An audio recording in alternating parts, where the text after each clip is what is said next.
Good afternoon, everybody. Welcome to more Thursday Thoughts. Happy holidays, and if you're enjoying a day off, I am jealous of you, and I will be there in a couple hours. Today we are talking about staying healthy over Christmas because Christmas is tomorrow and Saturday, and kind of just motivation. You can do hard things, you can stay on track, and you can make yourself even healthier going into 2022. I think I just froze, but am I good, Jessica? I can hear you, so Okay. Okay. it's all good. Okay, cool. So we'll get into introductions and then just get right into it.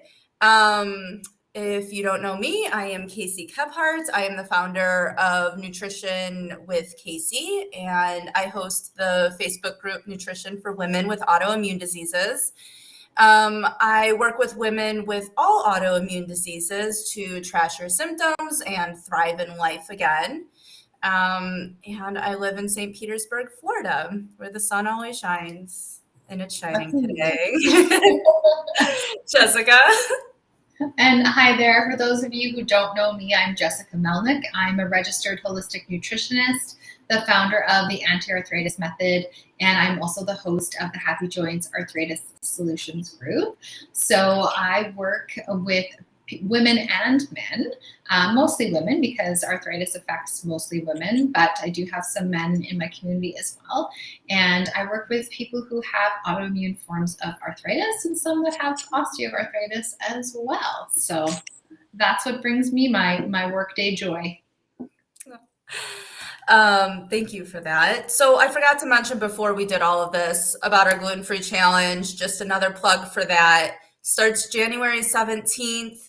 14 days, go gluten-free. You will be put into a private Facebook group. You'll get all the resources, accountability from us, the community of all of you guys doing this together, win prizes, and better yet, feel better going into February, going into 2022 in general. So if you're open to this, if you want to do this, if you've been wanting to do this, even if you're curious about it and you want to learn more about it, comment below on this video and just say I'm in, and we'll direct message you and get the details so we can send you all the resources and we can put you into our private group come 2022. So just comment below, say I'm in, and we'll get you all squared away with that. It's going to be fun, people. It's fun as it can be. Yeah, we're really excited and we've been working hard on it, and we kind of just want to show you everything, all the knowledge that we know and what works and what doesn't, and help guide you through this process, because the first step to being put in remission is going gluten-free, in my opinion. So comment below again. Yes. Okay, so let's get into motivation for Christmas. I want to start off with just telling the story of what happened over Thanksgiving for me, and this might be motivation for you to stick to your plan over Christmas. As many of you might know, I have celiac disease. I am strict gluten-free. There is no bites of cake for me. There's no bites of pizza. That tears me apart. So I like to be strict in what I do. And I was over Thanksgiving. I made a gluten-free meal, but it wasn't made of the foods that do well for my body. They were gluten-free, but there's a lot of other things that affect my gut and my body, and I was eating those things over Thanksgiving. For example, one of the things that stands out to me is the sweet potato casserole. So I made sweet potatoes. It had a lot of butter in it and brown sugar and marshmallows in it. I'm sure many of you have had this dish. It's freaking delicious. And then the ham had lots of honey on it and lots of brown sugar on it. And forgot what I made for dessert, but I know it was gluten-free too. But either way, so I was eating a lot of foods that I'm not normally eating. And then before that, I was stressing about Thanksgiving. I was stressed about making food. I was stressing about, having new people in my Thanksgiving with me. And after Thanksgiving, my autoimmune flared up. So I had huge stomach aches. My mood went down. I couldn't keep any food inside of me, and I am still dealing with that to this day. I still have an autoimmune flare. It's not as big as it was before. It's going down, but because I veered off and I wasn't taking care of myself, mentally, emotionally, physically, eating, everything, this is where I am today. So if that gives you any motivation to stick to your plan, to be mindful of what you're eating and your self-care and your stress levels, your activity levels, and your diet, I hope that helps, because you don't want to go into February of 2022 still feeling horrible because of the meal that you ate at Christmas. It's not worth it. And we'll get a little bit more into that too. Yeah, and we all are affected differently by the foods that we eat. So, Mhm. like Casey, I'm also experiencing symptoms of autoimmunity. I have psoriatic arthritis, which is an autoimmune form of arthritis. So it's very similar to rheumatoid arthritis, except you don't get the symmetrical joint pain. So, for example, typical rheumatoid symptoms are having like both hands, both wrists, or both hips, both ankles, both elbows type thing like that. So happening on both sides of the body. With psoriasis, you can kind of have, you don't have that symmetrical joint pain typically. So for me, a few years ago, when I was experiencing flare-ups in my joints, I would get like one of my wrists would almost be like completely unusable, or I'd have a flare-up in my ankle and I couldn't walk on it, or I'd get a flare up in one of my hips and I was limping. So it wasn't symmetrical. I didn't have the psoriatic lesions on my skin or scalp until actually quite recently. So like Casey was saying, how she was going off plan for Thanksgiving, and it's kind of resulted in a bit of a flare for her. Mine, it was a little different. I thankfully I haven't had a joint flare, but because I've been veering off of what I would normally eat, and I have a wider range of foods that I can eat since I first began my healing journey a few years ago in order to get my arthritis symptoms under control. But so I feel like after you have that gut healing process, your body is able to handle a little bit more. And I definitely took advantage of that more and more so over the past, I'd say, year.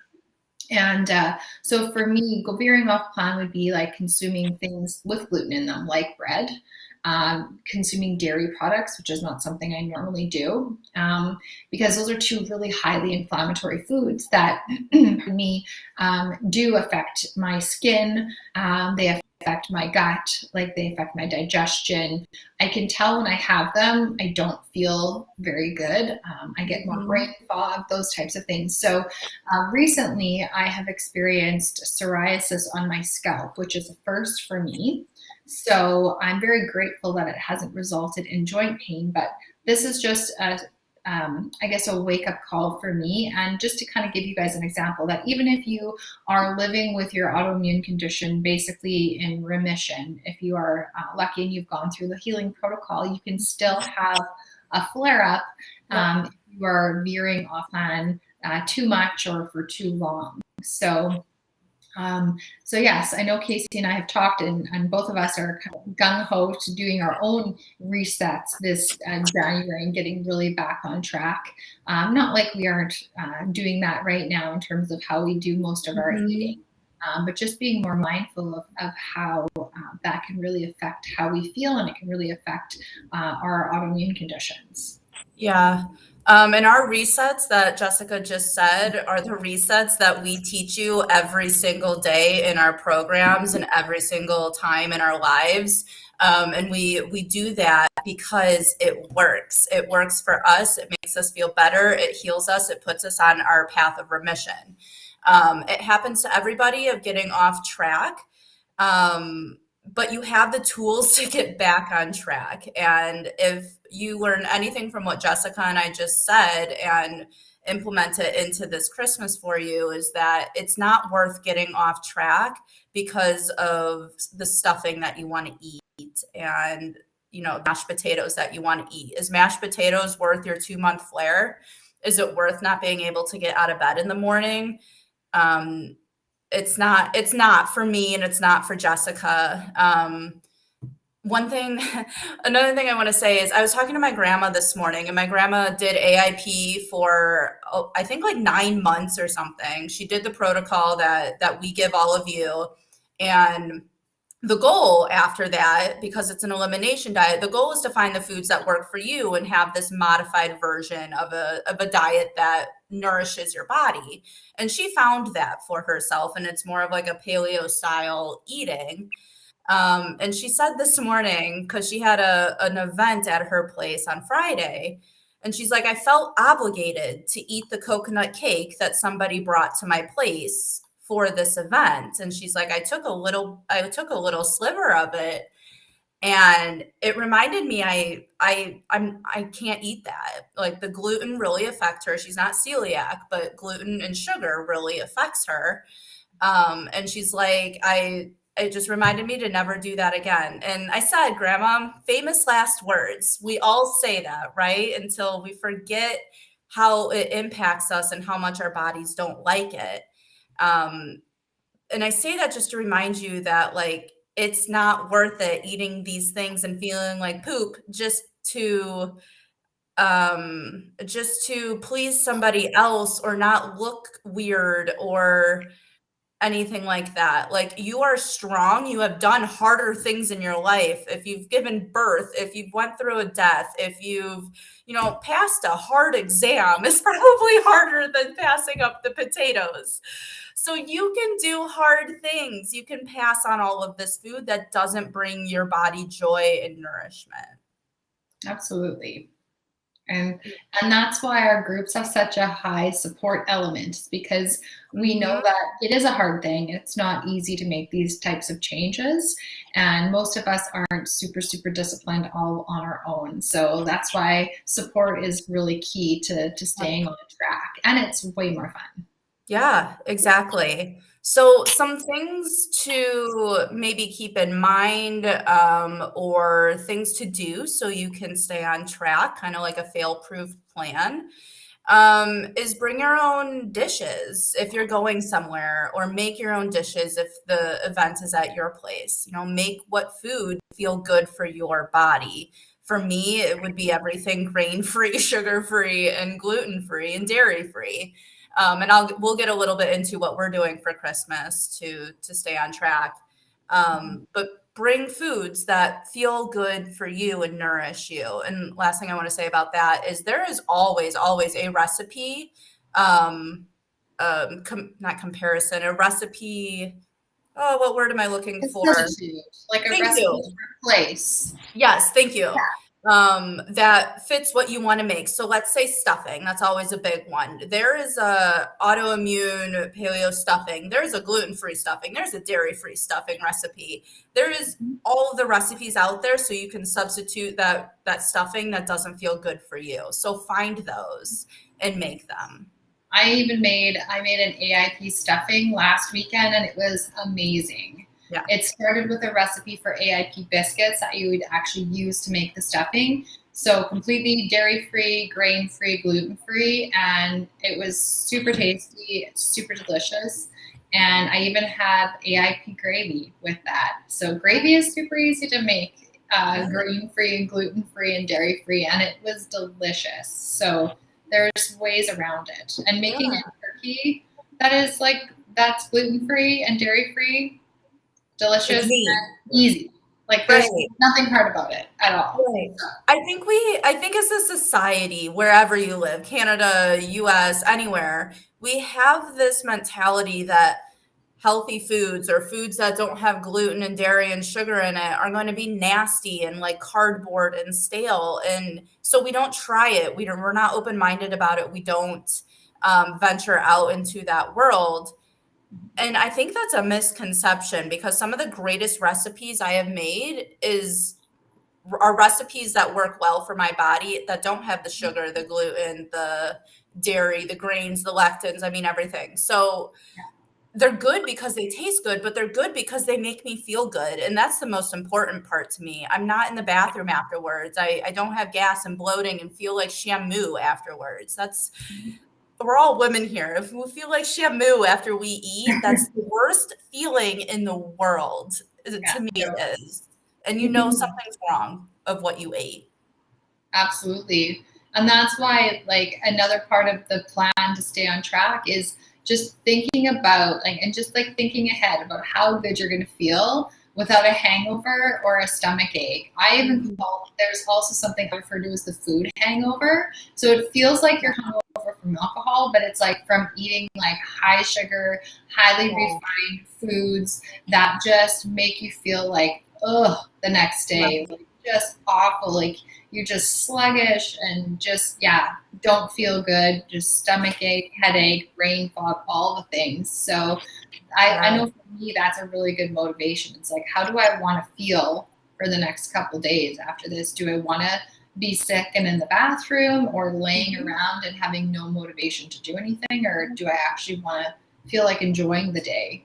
Yeah, exactly. And I have a little story about that too, is my partner and I started a tradition where we'd eat a pie every time after a concert, a pie being gluten-free for me and all the things. But these concerts ended at like 11, 12 o'clock at night, and then we'd eat the pie in the truck. And the next day I would feel hungover. I couldn't get my work done. I was on the couch doing my work. I was napping. I felt hungover, just like you said. And so I texted him and I'm like, we can't do this anymore. Like I'm either going to have a bite of pie before the concert at 4 o'clock in the afternoon, um, or I'm not going to have it at all. Like I can't eat pie at 11 o'clock at night.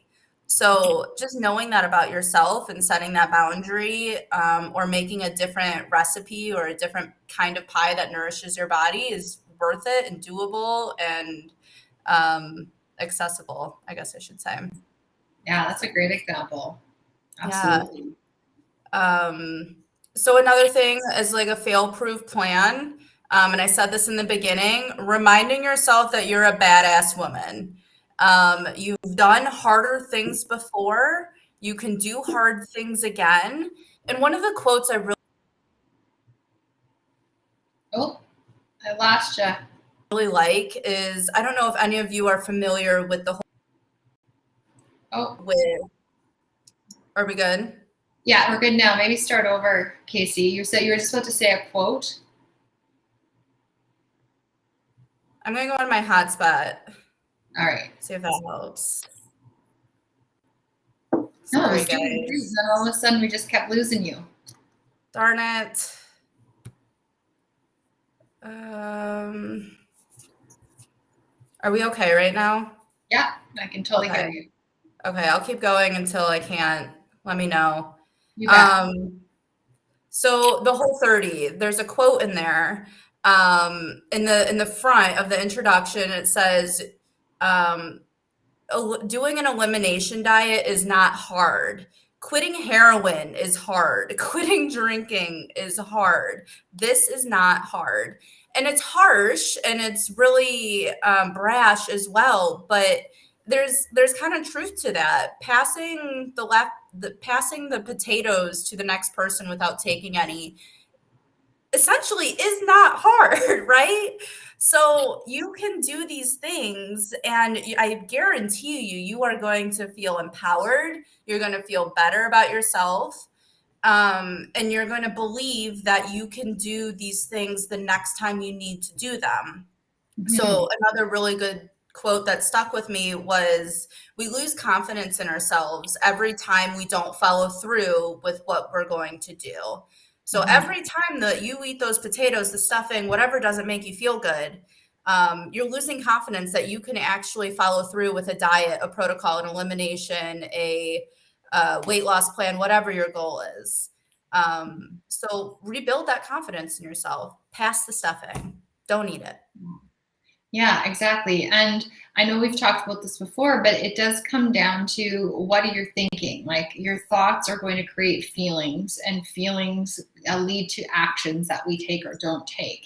And so that's why it's so important to have the mindset of, how am I benefiting from this? And not focusing on, oh, well, I love eating this or I love eating that and I'm going to miss out or I'm going to feel like I'm not satisfied. So changing your thinking around that, using and finding recipes that are healthier substitutes for what you like that still taste good that you can enjoy, and focusing on like, what are you getting from this? Like, what is Yeah. this going to give to you? Because it's so much more than just about the food. It's all about like, how are you going to feel? And when you're feeling better, what is that going to actually allow you to do in your life? Like, what's going to be Mhm. different for you? Because many of us are so limited by arthritis and other autoimmune conditions that we're prevented from doing things that we love to do. So that's hard. Yeah. That's hard, is not being able to do what we want to do, or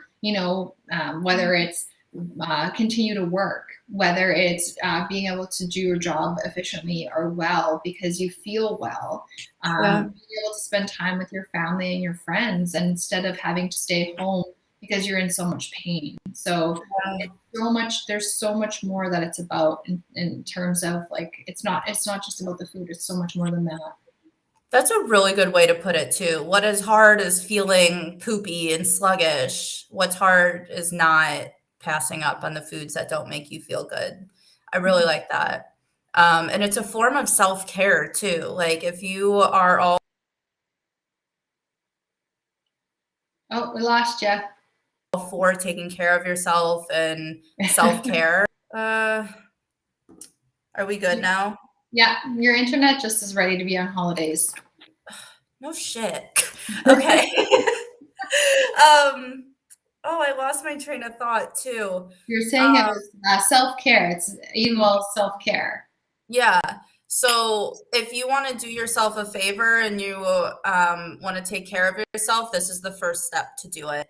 And you're going to set yourself up for a healthier 2022 by going into it without a flare, without a hangover, without a million leftovers that you don't want to eat or can't eat. Um, and I want to guarantee you that you are going to thank yourself 100 times over if you stay on track, whatever that means to you, staying on track for Christmas. Mm-hmm. And one more thing too about that whole fail-proof plan to stay on track is having some accountability. So Yeah. tell your family members what you're doing, and ask for support. Post your recipes in our Facebook groups of like what you made as a healthier alternative to stay on track. So just putting it out there and asking for support. And again, we know that there are harder things in life than substituting and giving up certain foods. But because we know that it is still difficult, that's why we have Yeah. so much support. And so that's why we want to do this gluten-free challenge with you guys in January, so we can support you through that and guide you through it, and show you that you can do this. Yeah. And so that you can experience the benefits of feeling amazing from that experience. Yep. Exactly. Because you're a badass woman and you can do it.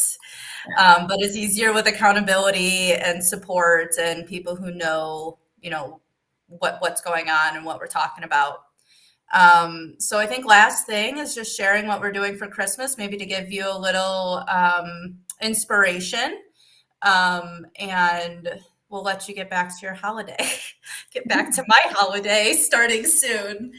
Um, so Christmas, what I'm doing for Christmas is it's going to be all autoimmune protocol foods.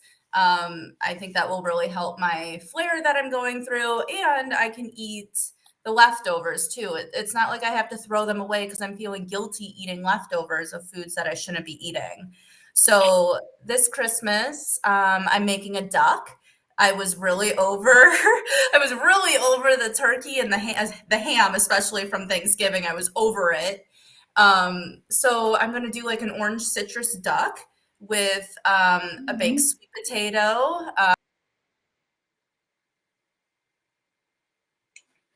Oh shoot, we Roasted lost you root there. vegetables. We Did I lost you go at out? baked sweet potato. Okay, baked sweet potato, roasted root vegetables, so like turnips and parsnips and carrots and Brussels sprouts. Um, and then a cranberry and apple sauce made with maple syrup instead of all of the cane sugar BS. And then for dessert, I'm making a pumpkin fudge. Again, all autoimmune protocol. And then a lemon tart, and the crust is like dates and something else. I'm really looking forward to it. That sounds amazing, amazing. I have a couple Christmas meals that we'll be going to. So with Andrew's side of the family, we'll be going to his parents' house. So I'm just going to be choosier about what I eat from what his mom will make. So I pretty much stick to a paleo way of eating most because that's the way I feel the best. So yeah, I kind of like to stick to like the protein, you know, the turkey and the vegetables. That's kind of my thing that I like to stick to for most of my meals, just because I feel best that way. And we're heading out to visit my sister and her family on Boxing Day for a few days. And I'll be bringing my AIP biscuits. I'll be bringing my grain-free granola for breakfast. We won't be doing a traditional turkey dinner there. We'll likely be doing crab. That's kind of a tradition. Yeah, we like to do crab legs. I'll usually Christmas Eve, but I won't be there for Christmas Eve. And then one of the other days we're doing like a beef carnitas. So I just won't have the wrap, you know, and I'll make a slaw that goes with it. It'll be fantastic. So lots of, you know, options I can bring. I love my veggies too. So I always make sure that I've got lots of those on hand. I live off of roasted vegetables for lunch and dinner every day, and that helps me feel good. And also, my sister and her family like to be active too. So if it's snowy and cold outside, I can hop on their tread climber and do a workout, or I can go downstairs and do yoga for a bit. So I like to stay active too. It just makes me feel so much better, especially if you are eating like heavier meals and you're kind of out of your element. So yeah, so it's just a little bit of planning ahead, and it's still going to be simple and good and lovely, and I'm looking forward to it. Good. Happy holidays, everybody, and Merry Christmas if you do celebrate. Remember to comment below. I'm in if you want to be included in our gluten-free challenge starting January 17th. We're going to be sending all the resources a week before, so make sure you get in. And then we are off. We're not going to be doing Facebook Lives next week. We're taking a break for ourselves and some self-care and stress management and tend to our autoimmune flares going on. So we can come back refreshed and ready to educate and talk to y'all come January 2022. Our Facebook groups, though, are still active. If you have questions, we will be there. We can answer. Look for support. We'll provide all of that. So comment below. I'm in. Everybody have a good holiday, and we'll see you in 2022. Take care, guys. Bye.